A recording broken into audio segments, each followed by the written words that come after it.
For Liam and Sarah, every dollar had a name. Their budget spreadsheet wasn't just numbers, it was the blueprint for their future, for a small house with a yard. They were a team, sacrificing nights out and small luxuries for that single goal.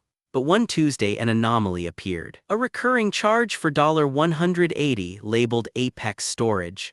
Liam flagged it immediately, assuming it was fraud. He'd never heard of the company. When he asked Sarah, she just stared at the screen, her confident smile gone. Why did she look more confused than he was? It had been draining their savings for 8 months. Over $1,000 just gone. Liam's frustration grew, but Sarah remained oddly quiet. Her silence was heavier than any argument, filling their small apartment with a tension he didn't understand. What wasn't she saying? The bank confirmed their worst fear. The charge was legitimate. It was a subscription authorized with the card Sarah used for groceries.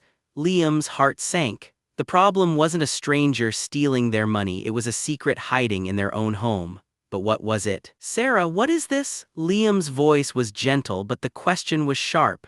She shook her head, insisting she didn't know, but her eyes darted away. It wasn't the look of confusion, it was the look of someone cornered. Why was she so afraid to tell the truth? There was only one way to find out. The next day they drove to the address for Apex Storage. The car was a vacuum of silence, each mile stretching the space between them. Every theory Liam had felt wrong. What could possibly be worth hiding like this? The manager confirmed it. Unit 307, rented under Sarah's name. As he handed her the key, she looked down at it as if it were a venomous snake. Liam watched her hand tremble as she took it. What was she so terrified of him finding? The metal door rolled up with a deafening groan, revealing the secret.